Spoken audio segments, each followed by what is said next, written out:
Champions. In part 1 we took a look at some general overview. This time we're going to look at things in a little bit more detail. So factions first up.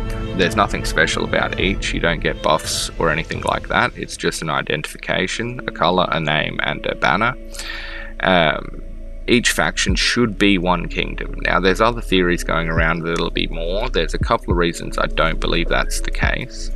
One, the description says that the commanders will be for higher ranking players or high powered players, officers of the lead alliance in a kingdom or in the kingdom. So it doesn't mention a plural or multiple kingdoms at all. I think that it is one. Also, when you look in the game mode, there's not that much space for a kingdom list, so I do think it will be one. Now you've got the three options as discussed in part 1, attack, defense and logistics. So we're just going to have a look at those a little bit. For attack, biggest thing to note is you cannot decide to attack something without your commander first declaring war. So they'll declare war on a point, and then if it's neutral you'll have 10 minutes to get there. If it's enemy faction controlled, it's 10 hours. That's because you can imagine if you're attacking an enemy faction building, it's got a ton of defenders, or it will have by the time that time is up. If people aren't online, then you're just not going to have the troops to take it. So the 10 hours ensures that the whole kingdom has time to get their troops there and be involved in that fight if they want to be. For neutral points, the fights were really easy. You really didn't need to send more than 1 or 2 players to that point, and that's something to be aware of because every march you do costs you a bugle. So yeah, unless you're the first 1 or 2 going to a neutral point for an attack, don't even bother. The player that gets there first and second are probably going to get the elimination points, but attacking neutral buildings doesn't give contribution points. So if it's an attack on an enemy faction, definitely you want to get involved. It'll give an elimination points, it'll give contribution points, it'll also give bravery tokens, merit and battle tokens. So ideally, I guess for rewards, you want to be attacking enemy factions or defending against enemy attacks, but it will cost you troops. So the mechanic for the attacks is effectively a mix of Treasure Seeker and Sow. The attackers go there, the defenders go there, and that forms 2 lists. The first attacker faces off against the first defender in a Treasure Seeker style calculation, so it's just win-loss. Whoever wins stays on, whoever loses drops off. Once the defenders are all gone or the attackers are all gone, then it sort of switches to a Sow mechanic where the influence shifts one way. Once it hits a certain point, it'll become yours, or the battle will end. Though I do think they mention an hour battle phase here, so it may just be whoever has the most influence points at that time. So next up is construction. Once again, the commander has to set the type of construction. So as a player, you're not really going to need to know a lot of these details unless you're involved in, advising the commander on what the best course of action is or such. Then a lot of this is sort of just information for information's sake. So if you don't have the time or care to know, then it's not a big deal. Like, you've got a UI. When you get in there, you can click on the command list and you can just see what they've set to do. So they'll say construct this here or attack this point. You just click that, it'll take you to the location and prompt you to do what you need to do to achieve that task. So as a normal player, it can be quite quick for you to get through your sort of contribution.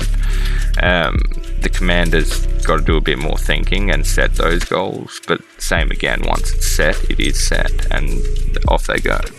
So it's a bit of like an AFK mode, I guess, where you go in, you do what you need to do, you send to the places you need to send to achieve those goals, but a lot of those things will have long time. It's 10-hour cooldown before a battle starts, or 8 hours for transport for resources.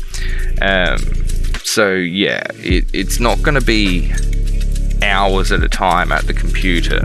It's just going to be go in, get what you need to get done, and hop back out again. To achieve high contribution, sure, you're probably going to need to check back in regularly enough, unless you've got good communication with your commanders, and so you can know when they're going to set those goals. Now, construction, you've got 5 options: 1 for attack, 1 for defense, 1 for producing bugles, and 1 for market expansion. They've all got, a bit more information there, but you don't really need to know that. Transport, you've got 2 options for that: your transport and your trade.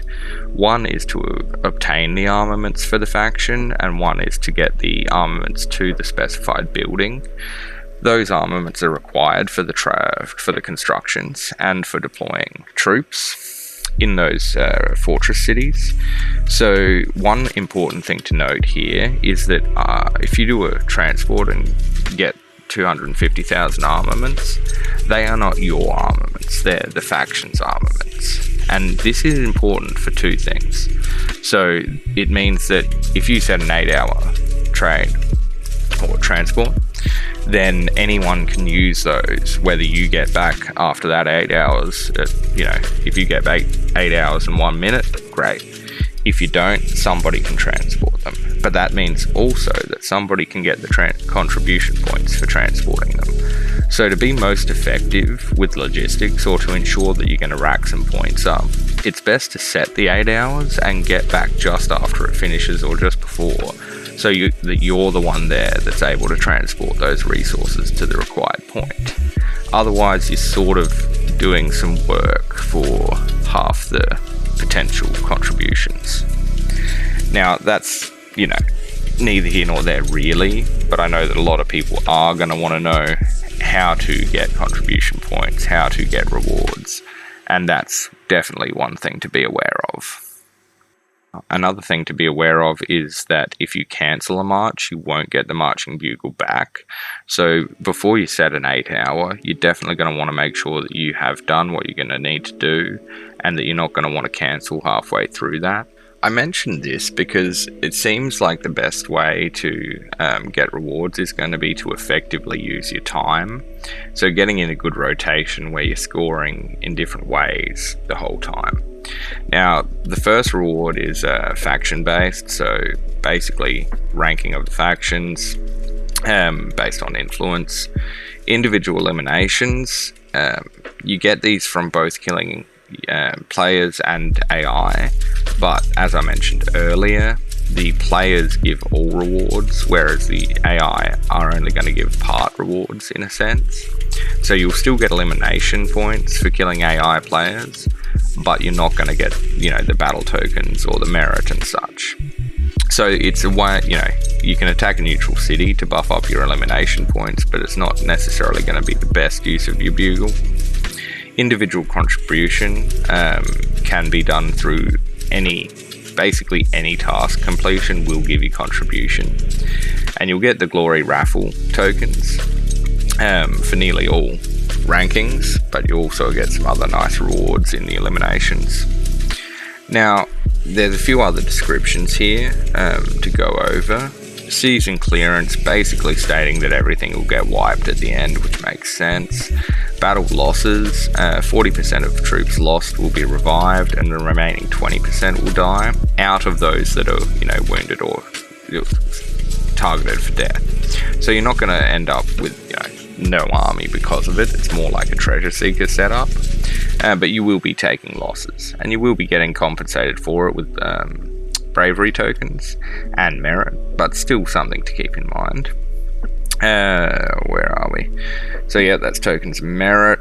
Troops and commanders and dragons, when you're in the glorious battle mode and they are deployed, they can't be deployed in Westeros. So that means your lord can be stuck, your commanders can be stuck, your dragon can be stuck in that mode.